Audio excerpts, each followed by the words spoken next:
बहुत बहुत स्वागत है साथियों। एक बार फिर से आप सभी का smart study online digital platform में मैं आपके सामने आशीष आर्य। देखिएगा स्टूडेंट, जैसा कि आप जानते हैं कि अपना जो ये सामान्य विज्ञान है, इसको लगभग सभी एग्जाम्स में पूछा जाता है, लेकर ग्रुप डी से लेकर और आरएस और यूपीएससी में भी साथियों अपने को बहुत अच्छे अच्छे क्वेश्चन यहाँ से देखने को मिलते हैं।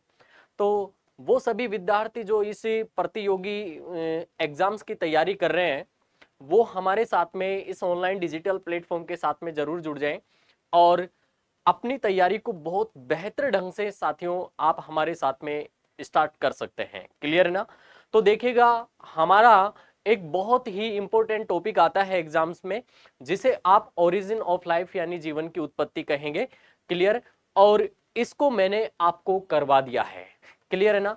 तो ये पीछे आप हमारा स्मार्ट स्टडी EFE के नाम से जो ऐप है या फिर साथियों यूट्यूब चैनल है, इसको आप क्या करें, देखें, सर्च करके देखें, आपको वहां पर मेरी ये क्लास मिल जाएगी।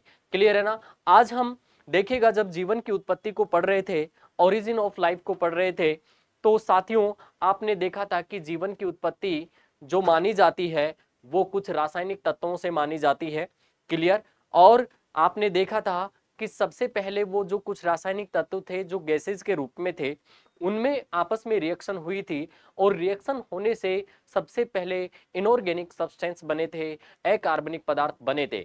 फिर इन अकार्बनिक पदार्थों में रिएक्शन हुई थी तो इनसे ऑर्गेनिक सब्सटेंस बने थे, कार्बनिक पदार्थ बने थे, और फिर इन कार्बनिक पदार्थों में रिएक्शन होने से एमिनो एसिड्स, जिन्हें आप अमीनो अम्ल कहा था, और अमीनो अम्ल से साथियों आपने कहा था कि सर कोशिका का निर्माण हुआ है।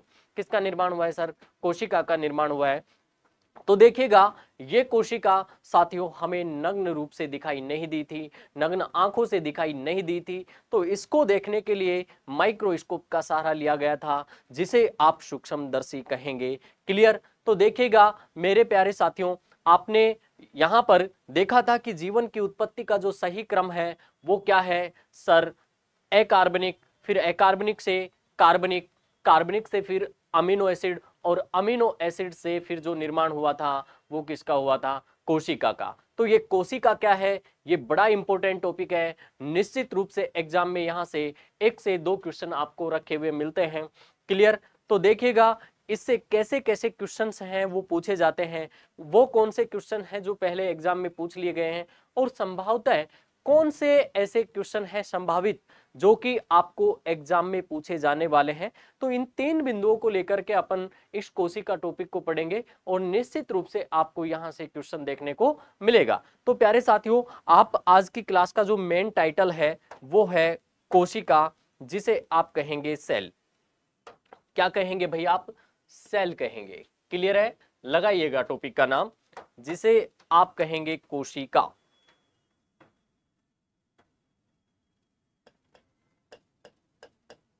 कोशिका, और इसी कोशिका को आप कहेंगे सेल। क्लियर है ना? समझ में आ गया होगा। तो देखिएगा, सबसे पहले अगर मैं बात करूं कि सर कोशिका होती क्या है, सबसे पहले अगर बात करें कि कोशिका, कोशिका या फिर इसे कहेंगे आप सेल, तो ये सेल है क्या, इसी को समझते हैं।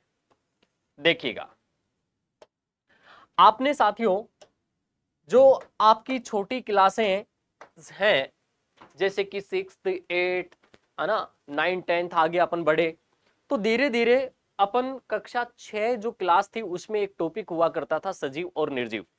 क्लियर है ना? आगे जाकर के तो साथियों यह है 11th 12th का टॉपिक बन गया। क्लियर है ना? तो देखिएगा, वो जो छोटे से छोटे क्वेश्चन हमारे बनते थे, कई बार ऐसा होता है कि हम एग्जाम में बहुत अच्छे अच्छे टॉपिक्स पढ़ लेते हैं, याद कर लेते हैं, बहुत गहराई तक चले जाते हैं, लेकिन बहुत नॉर्मल सी जो बातें होती हैं वो अपने को मालूम नहीं रहती हैं। तो हम उनको भी साथ में लेकर के चलेंगे, जो छोटे छोटे क्वेश्चन भी एग्जाम में पूछे जाते हैं। मेरे को ऑफलाइन बैचेज में बहुत सारे विद्यार्थी बोलते हैं कि सर हमें कुछ नहीं आता है। अरे भाई, आपको आता है तभी तो आप पढ़ने के लिए आए हैं। सर जीरो लेवल से पढ़ाना, मैं जीरो लेवल से नहीं, मैं माइनस से पढ़ाता हूँ। किससे पढ़ाता हूं भाई, माइनस लेवल से पढ़ाता हूं। क्लियर है ना। तो देखिएगा ये कोशिका क्या है, सबसे पहले इसी के बारे में हम बात कर लेते हैं।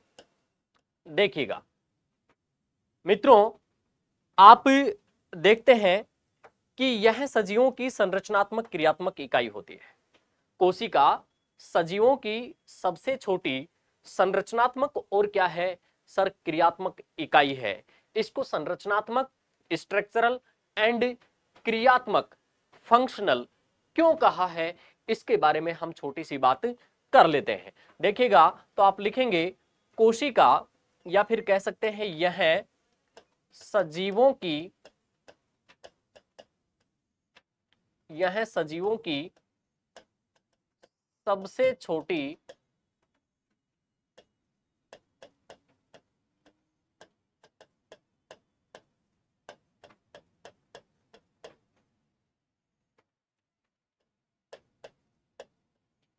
सजीवों की सबसे छोटी संरचनात्मक एवं क्रियात्मक इकाई है। समझ में आया होगा कि कोशिका जो है यह सजीवों की संरचनात्मक एवं क्रियात्मक इकाई है। कैसे है देखिएगा, जिस मां ने हमें जन्म दिया है या फिर कोई भी प्राइमेट्स, इन प्राइमेट्स के अंदर अपने को एक संरचना देखने को मिलती है। क्लियर है ना। और इस संरचना को हम नाम देते हैं यूट्रस। क्या नाम देंगे सर, यूट्रस नाम देंगे। ये यूट्रस है जिसे आप प्यार से गर्भाशय कहते हैं, यूट्रस, यूट्रस। क्लियर है ना। और यहां पर ये जो आपको संरचना दिखाई दे रही है, यह एक बहुत महत्वपूर्ण संरचना है। इसको आप कहेंगे फेलोपियन ट्यूब।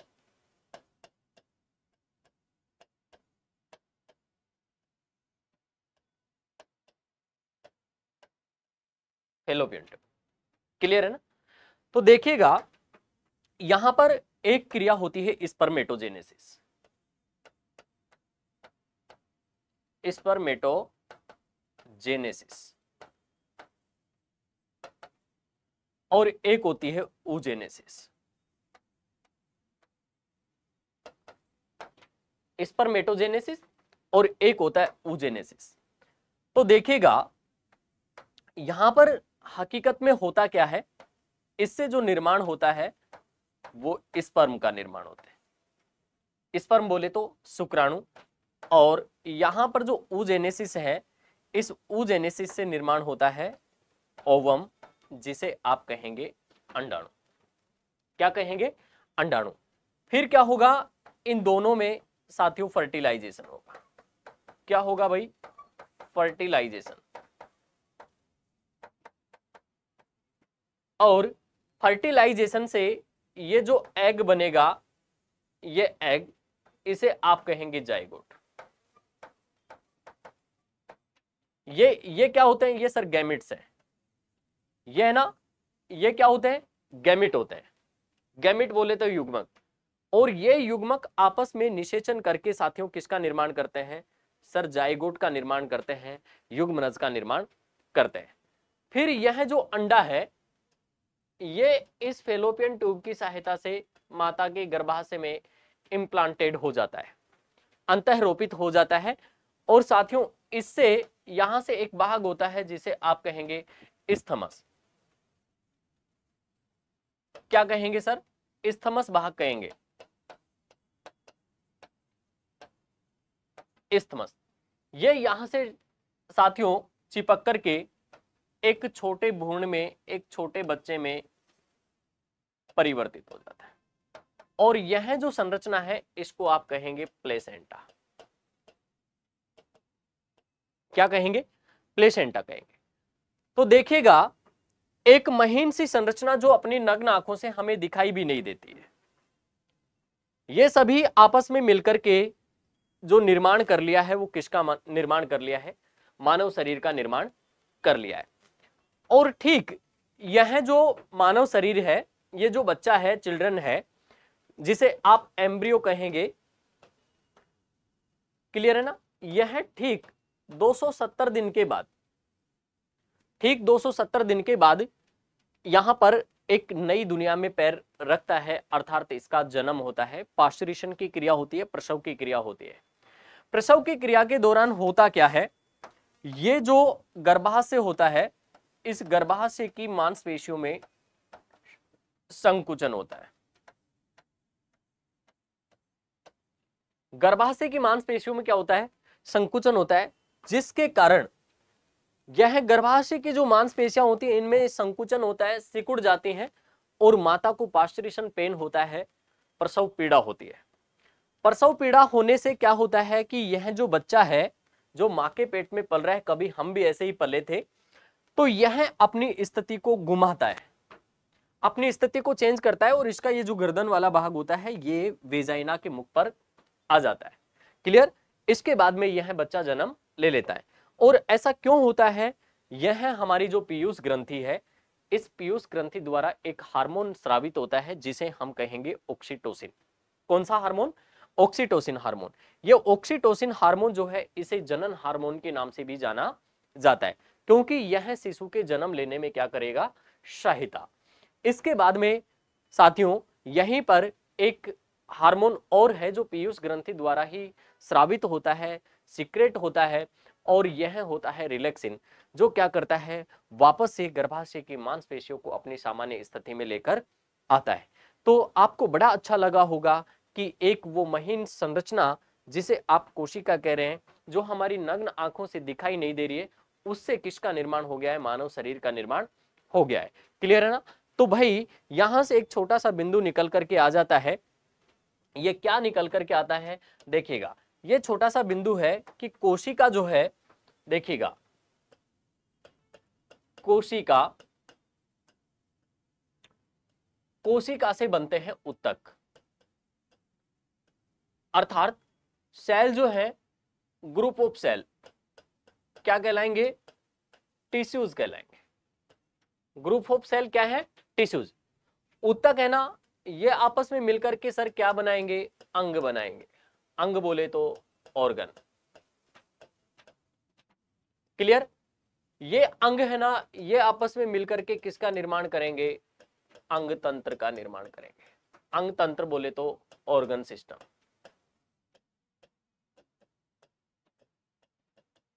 ऑर्गन सिस्टम, ये अंग तंत्र आपस में मिलकर के किसका निर्माण करते हैं, शरीर का निर्माण करते हैं, या फिर आप कह सकते हैं कि हमारी बॉडी का निर्माण करते हैं।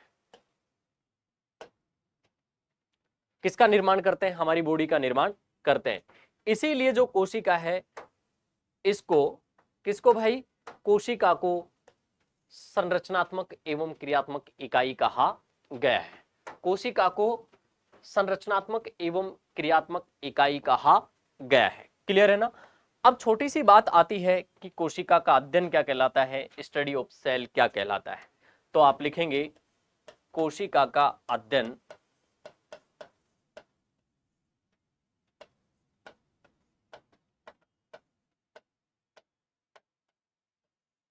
कोशिका का अध्ययन आप लिखेंगे साइटोलॉजी।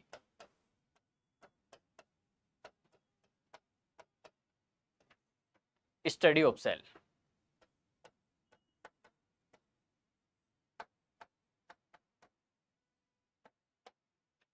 क्या कहोगे आप,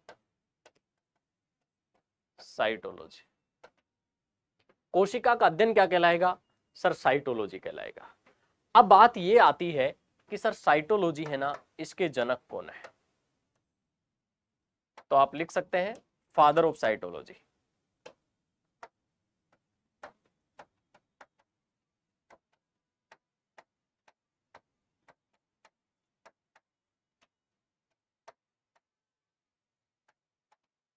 फादर ऑफ साइटोलॉजी कौन है, रॉबर्ट हुक।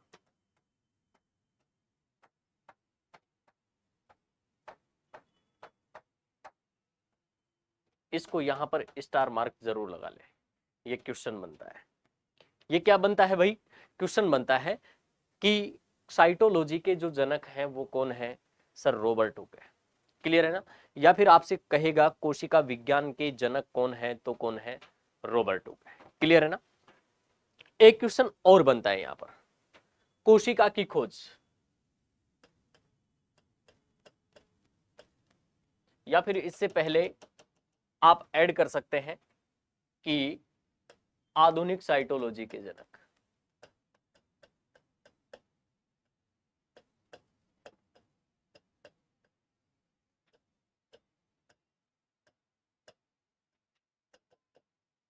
आधुनिक साइटोलॉजी के जनक हैं वो कौन है सर? आधुनिक साइटोलॉजी के जनक हैं सीपी स्वानसन। आधुनिक साइटोलॉजी के जनक है सीपी स्वानसन। तो एक क्वेश्चन और आता है यहां से, भारतीय साइटोलॉजी के जनक कौन है?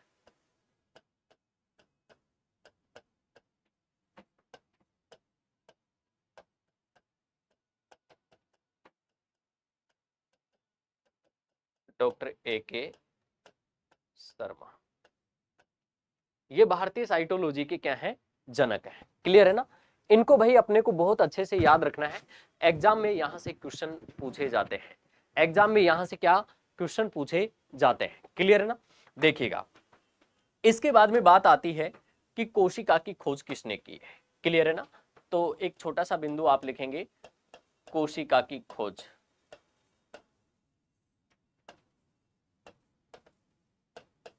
Discovered of cell. कोशिका की खोज किसने की है? रॉबर्ट हुक ने। किसने की भाई? रॉबर्ट हुक ने की। बात आती है कि कब की है? 1665 में की। कब की है? 1665, 1665 में। इसके बाद में बात करता है किस में की है? कॉर्क में की है। किस में की है? कॉर्क में की है। और फिर पूछता है कि किस रूप में की है? तो सर यह है डेड सेल के रूप में की है। किस रूप में की है? डेड सेल के रूप में की है। इस बात को अपने को बहुत अच्छे से याद रखना है। क्लियर है ना? किस प्रकार से देखते हैं, देखिएगा। सबसे पहले याद रखना है कोशिका की खोज किसने की है? रॉबर्ट हुक ने की है। कब की है मित्रों? 1665 में की है। किसमें की है? कोर्क या छाल में की है। और किस रूप में की है सर? डेड सेल के रूप में की है, मृत कोशिका के रूप में की है। कैसे की है ये भी आप देख लें। देखिएगा, इन्होंने क्या किया, अगर मैं बात करूं तो इन्होंने एक प्लांट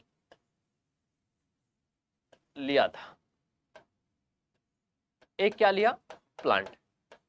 और आप जानते हैं कि ये जो प्लांट है, ये वाला जो भाग है, ये इसका स्टेम है, ये इसकी क्या है? रूट। और ये इसकी क्या है? लीफ है। क्लियर है ना? तो भाई यहां से ये जो स्टेम वाला भाग है, ये यहां से इन्होंने एक छोटा सा स्लाइस निकाला। ये क्या था? कोर्क था, कोर्क या छाल।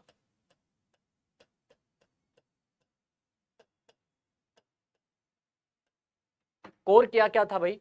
छाल था ये। इस कोर्क या छाल को इन्होंने लिया, इस कोर्क या छाल को इन्होंने लिया। और याद रखिएगा, ये जो प्लांट था, ये जो प्लांट था, इस प्लांट का नाम था क्वेरकस सुबेर। क्वेरकस सुबेर।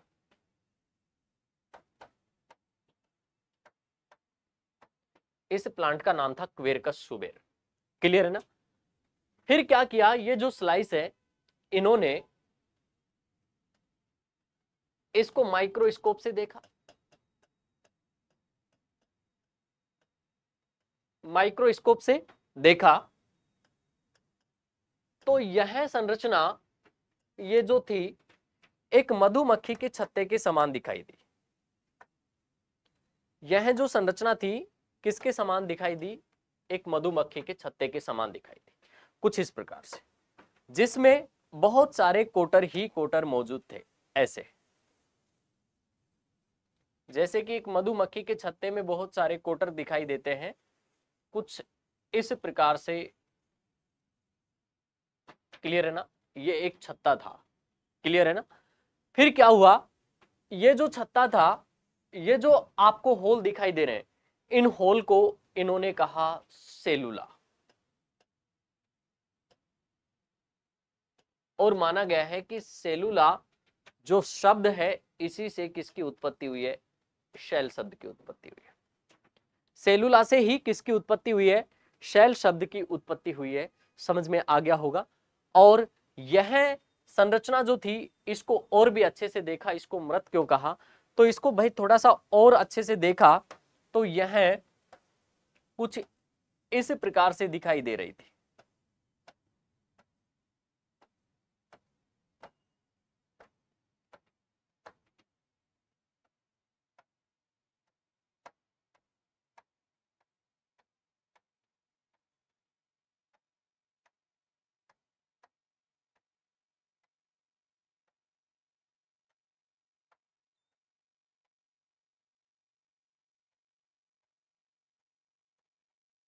यह संरचना है कुछ इस प्रकार से दिखाई दे रही थी।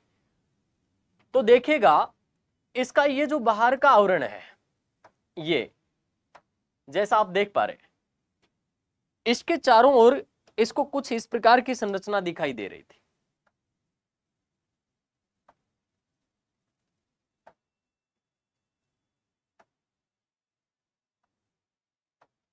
ये संरचना इनको दिखाई दे रही थी।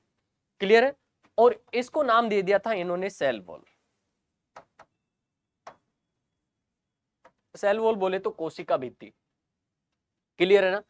इसको सेल वॉल इसलिए कहा क्योंकि ये जो कोशिका भित्ति है, ये पादपों की जो कोशिका भित्ति होती है वो सेलुलोज और किसकी बनी होती है, पैक्टिन की बनी होती है। ये क्या करती है, ये यहां पर एक कठोर आवरण का निर्माण करती है जो पादप की बाह्य आघातों से क्या करेगी, सुरक्षा। क्लियर। तो यहां पर केवल और केवल सेल वॉल दिखाई दी थी, इसके अंदर ना तो इनको कोशिका द्रव्य दिखाई दिया, मतलब ये लिक्विड नुमा पदार्थ है ना, ये यहां पर दिखाई नहीं दिया था, जिसे आप प्रोटोप्लाज्म कह सकते हैं, साइटोप्लाज्म कह सकते हैं। यह संरचना यहां पर नहीं दिखाई दी, तो घोषणा कर दी गई कि ये जो सेल है ये तो कैसी है सर, डेड है। तो बहुत अच्छा क्वेश्चन बनता है यहां पर। ये क्वेश्चन क्या बनता है देखिएगा, ये क्वेश्चन बनता है कि सर कोशिका की खोज किसने की है, सर रॉबर्ट हुक ने की है। अगर पूछे कि कब की, 1665 में की, किसमें की, कोर या छाल में की, इस कोर या छाल का नाम भी आपको याद रखना है, और किस रूप में की है सर, डेड सेल के रूप में की है। देखिएगा, ये के प्लांट था, और इस प्लांट का यहाँ पर ये तीनों भाग दिखाई दे रहे हैं। ये लीफ वाला भाग है, ये स्टेम वाला भाग है, ये रूट वाला भाग है, और यहाँ पर ये जो तना दिख रहा है, इसके चारों ओर आपको मालूम है क्या लिपटी रहती है, छाल लिपटी रहती है। क्या लिपटी रहती है भाई, छाल। यानी यह जो तना रहता है ये छाल से आवृत रहता है, और इस छाल को जब अलग किया एक छोटा से स्लाइस के रूप में, और फिर इस स्लाइस को किसकी सहायता से देखा, इस माइक्रोस्कोप की सहायता से देखा, तो यह संरचना एक मधुमक्खी के छत्ते के समान दिखाई दे रही थी। यहां पर मैं लिख देता हूं मधुमक्खी के छत्ते के समान, मधुमक्खी के छत्ते के समान यह संरचना दिखाई दे रही थी, और जिसमें बहुत सारे कोटर ही कोटर उपस्थित थे। इन कोटर्स को इन्होंने क्या कहा है, सेलुला कहा है, और माना गया है कि सेलुला शब्द से ही किसकी उत्पत्ति हुई है, सेल की उत्पत्ति हुई है। अब देखिएगा, ये सारी बातें जो है रॉबर्ट हुक ने बुक लिखी है, बुक ऑफ रॉबर्ट हुक, याद रखिएगा, बुक ऑफ रॉबर्ट हुक। इनकी बुक का नाम भी आप जरूर याद रखें, इनकी बुक का नाम है माइक्रोग्राफिया। इनकी बुक का नाम है माइक्रोग्राफिया। इस माइक्रोग्राफिया पुस्तक में ये सारी बातें आपको लिखी हुई मिलेंगी। तो आशा करता हूं स्टूडेंट सभी बातें आपको बहुत अच्छे से समझ में आ रही है। क्लियर है ना। तो बात आती है कि साहब मृत कोशिका को खोज लिया गया है, तो जीवित कोशिका को भी किसी ने खोजा होगा। जी बिल्कुल खोजा है। तो साहब वो कौन है ये भी आप बताइए। तो देखिएगा, बात करेंगे जीवित कोशिका, जिसे आप कहेंगे लिविंग सेल। तो लिखें यहां पर जीवित कोशिका,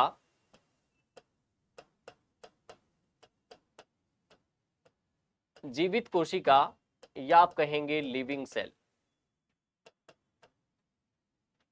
जीवित कोशिका की जो खोज की है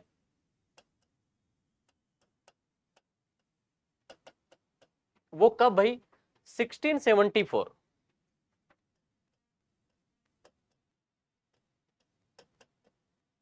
बात आए कि किसने की है? Antonie van ल्यूवेनहोक।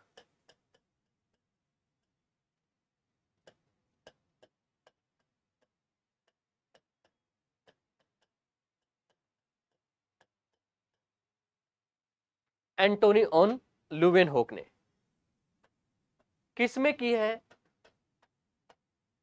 Sir pond water में की। किस में की है भाई? सर पॉन्ड वाटर में की है। किस में की है भाई? पॉन्ड वाटर में की है। और याद रखिएगा पॉन्ड वाटर में की है तो इस कोशिका को फर्स्ट नेम जो दिया था, फर्स्ट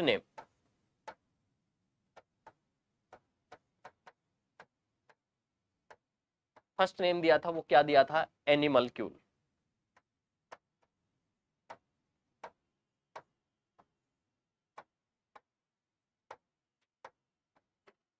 एनिमलक्यूल क्या नाम दिया भाई? एनिमलक्यूल। और बाद में इस कोशिका को जो कहा था, बाद में इसको कहा था बैक्टीरिया या जीवाणु।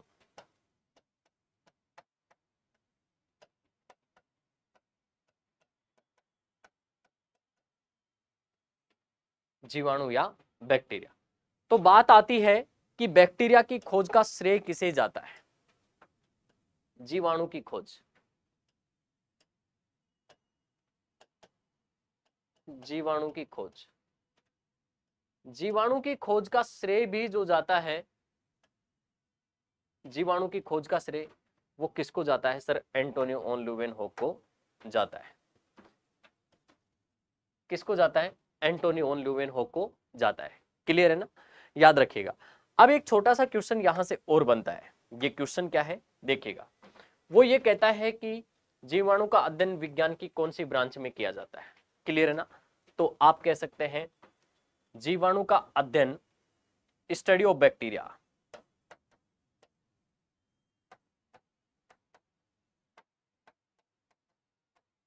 स्टडी ऑफ बैक्टीरिया, इसको आप कह सकते हैं बैक्टीरियोलॉजी।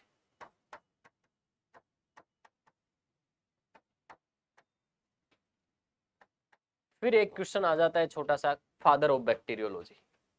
फादर ऑफ बैक्टीरियोलॉजी, तो फादर ऑफ बैक्टीरियोलॉजी भी कौन है? सर यहां पर एंटोनी ऑन ल्यूवेनहोक है। कौन है? Antonie van ल्यूवेनहोक। तो आप कह सकते हैं father of bacteriology.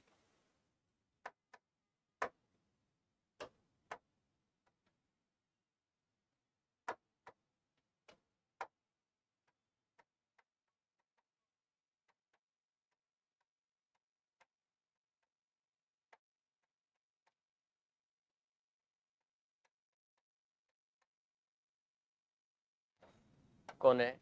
Antony van ल्यूवेनहोक।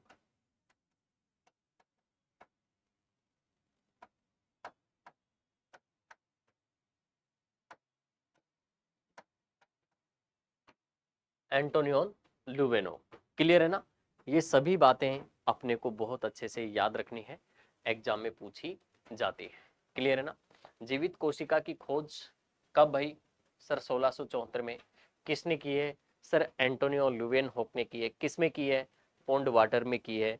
इसको पहला नाम क्या दिया गया? सर एनिमलक्यूल। बाद में इसे क्या कहा गया? बैक्टीरिया। क्लियर है ना? इसके बाद में study of bacteria, sir bacteriology. तो फादर ऑफ बैक्टीरियोलॉजी कौन है? एंटोनी ऑन ल्यूवेनहोक है। कई सारे क्वेश्चन एक ही लाइन से आपसे पूछे जाते हैं, तो इन सभी बातों को आपको बहुत अच्छे से नोट करना है। क्या करना है साथियों? नोट करना है। आशा करता हूं कि सभी बातें आपको बहुत अच्छे से समझ में आ रही है। क्लियर? तो देखिएगा ये सभी छोटी छोटी चीजें एग्जाम के लिए बहुत ही इंपॉर्टेंट है, इनको आप याद रखिएगा। इसमें मैं वो सभी बातें, तमाम बातें साथियों शामिल कर रहा हूं जो पहले एग्जाम में आपसे पूछ ली गई हैं और आगे संभावित है आपसे पूछी जाएंगी। क्लियर है ना? तो याद रखिएगा, अपने नोट्स भी बनाते रहिएगा। इसके बाद में बात आती है कोशिका सिद्धांत को लेकर के। किसको लेकर भाई? कोशिका सिद्धांत को लेकर। तो आप लिखिएगा कोशिका सिद्धांत।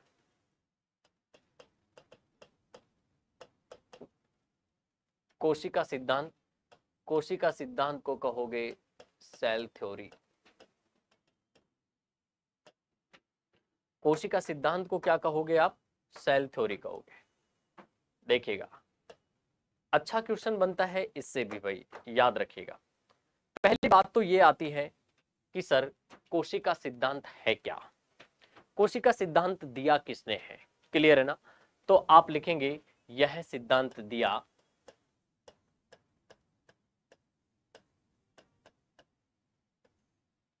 यह सिद्धांत दिया यह सिद्धांत दिया किसने दिया है? याद रखिएगा यह सिद्धांत दिया है स्लाइडन एवं स्वान ने।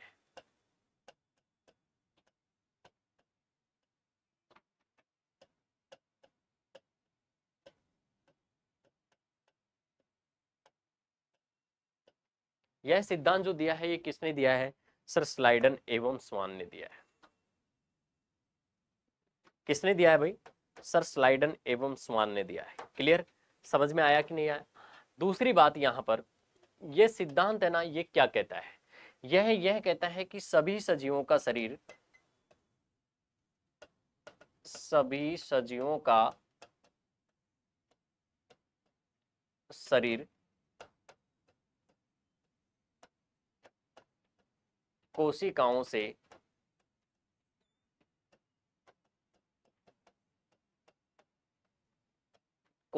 से या सेल्स से बना होता है।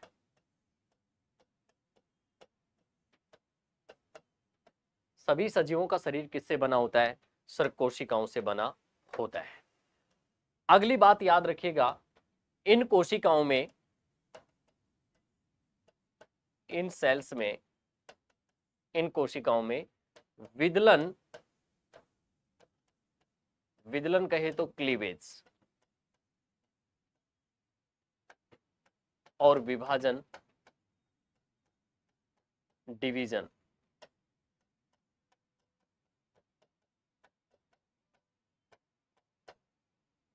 होते रहते हैं। क्लियर है ना? इसी सिद्धांत में कहा गया है कि कोशिका आनुवंशिकी की इकाई है। कोशिका आनुवंशिकी की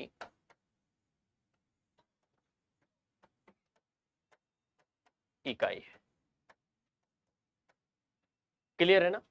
तो ये छोटी छोटी बातें हैं जो अपने को कोशिका सिद्धांत से याद रखनी है। अब ये जो स्लाइडन और स्वान साहब है, इनके बारे में भी कुछ इंपॉर्टेंट बातें। ये स्लाइडन साहब जो है,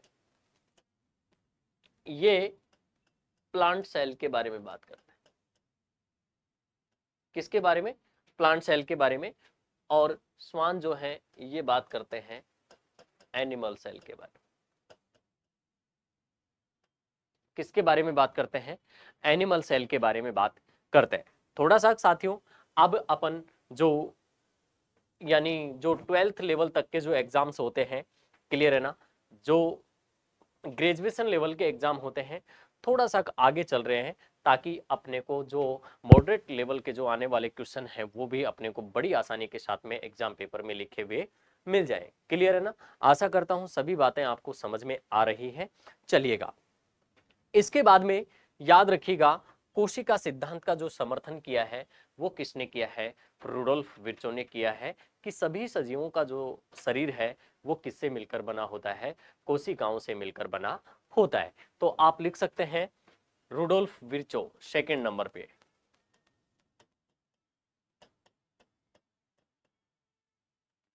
रुडोल्फ विर्चो,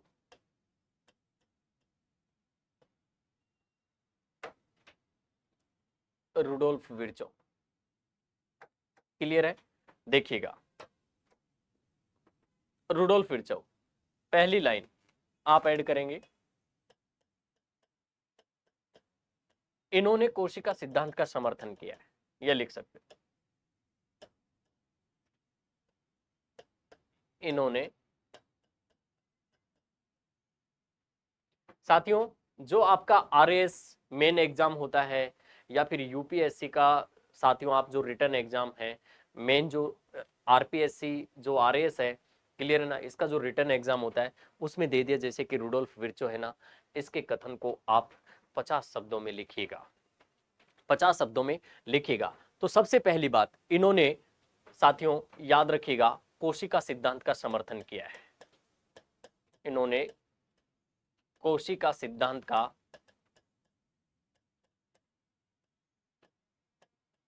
समर्थन किया है।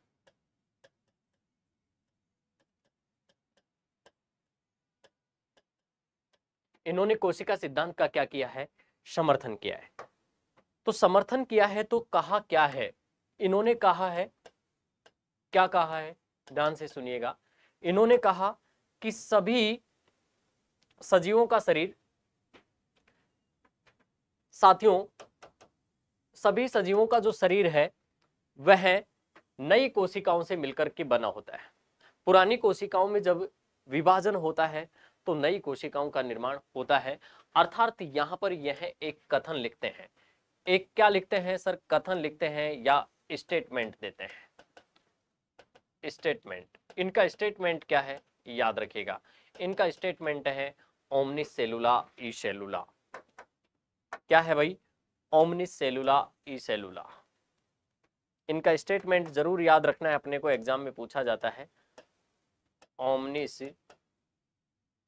सेलुला ई सेलुला ओमनिस सेलुला ई सेलुला यह क्या कहता है इसका अर्थ क्या है। इसका अर्थ है सभी नई कोशिकाओं की उत्पत्ति पुरानी कोशिकाओं से होती है। कह सकते हैं सभी नई कोशिकाओं की उत्पत्ति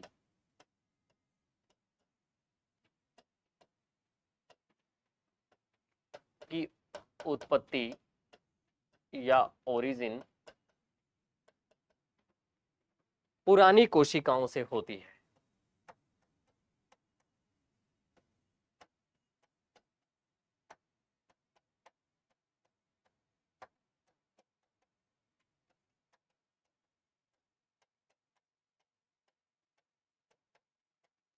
सभी नई कोशिकाओं की उत्पत्ति जो होती है वो किससे होती है पुरानी कोशिकाओं से होती है। देखिएगा यहां पर आप थोड़ा सा अंतर देख पाएंगे। इसमें यह कहा गया है कि सभी सजीवों का शरीर जो है वो कोशिकाओं से बना होता है और इन कोशिकाओं में इन सेल्स में क्लीवेज यानी विदलन और डिवीजन विभाजन होते रहते हैं। ठीक है इसीलिए जो कोशिका है ये आनुवंशिकी की इकाई होती है। इसके बाद में ये जो कोशिका सिद्धांत है इसका जो समर्थन किया है वो किसने किया है सर रुडोल्फ विर्चो ने किया है। और रुडोल्फ विर्चो ने एक यहाँ पर क्वेश्चन दिया है ओमनिस सेलुला ई सेलुला।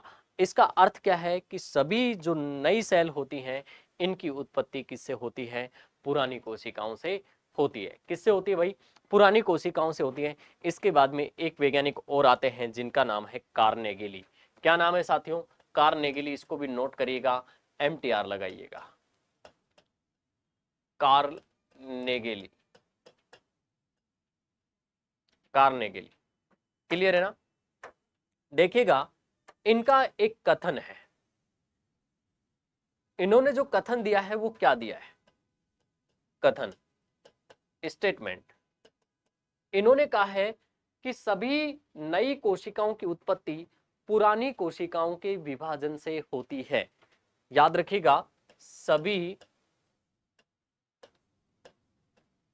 नई कोशिकाओं की उत्पत्ति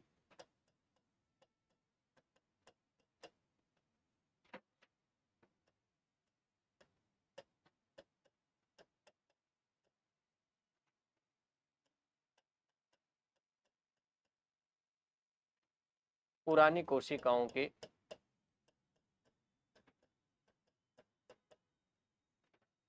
पुरानी कोशिकाओं के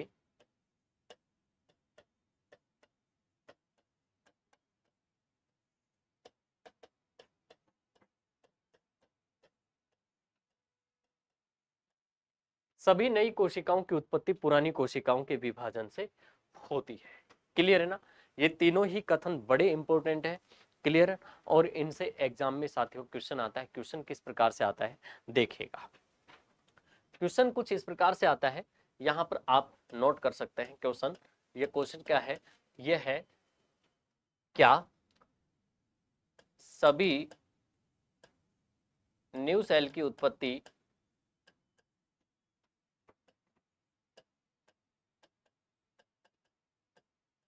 पुरानी कोशिकाओं के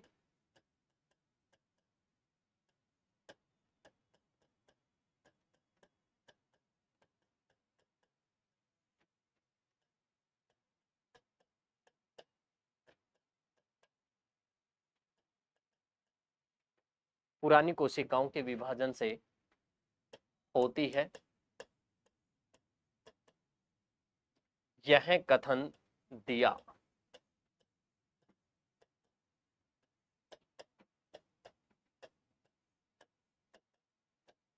यह कथन दिया है। किसने दिया है देखिएगा।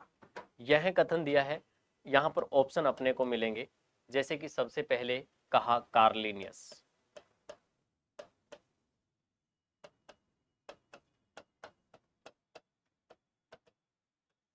बी ऑप्शन में कह दिया लेमार्क एवं ट्रेविरियस,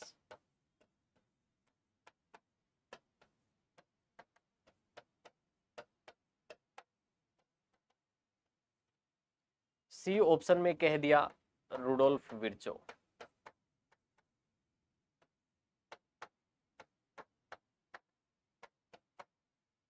और डी ऑप्शन में कह दिया है हमें कार्ल नेगेली।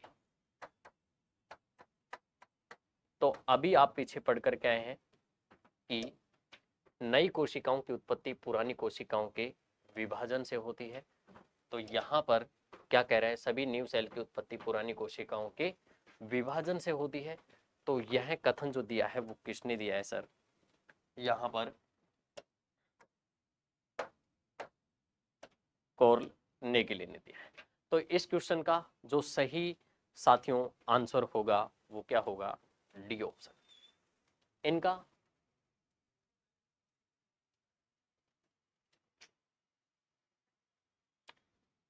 इसका जो सही आंसर होगा वो कौन सा होगा? D option is the correct answer होगा। आशा करता हूं साथियों सभी बातें आपको बहुत अच्छे से समझ में आई है। और ये जो क्लास है एग्जाम की दृष्टि से अपनी बड़ी ही इंपॉर्टेंट है, इसको देखना नहीं भूलें। इसको ज़्यादा से ज़्यादा आपको शेयर भी करना है ताकि और भी आपके प्यारे साथियों का भला हो सके। क्लियर है ना? तो आशा करता हूँ बातें बहुत अच्छे से समझ में आई हैं इस टॉपिक को लेकर। सभी प्यारे साथियों का यहाँ पर बहुत बहुत धन्यवाद। Thank you so much.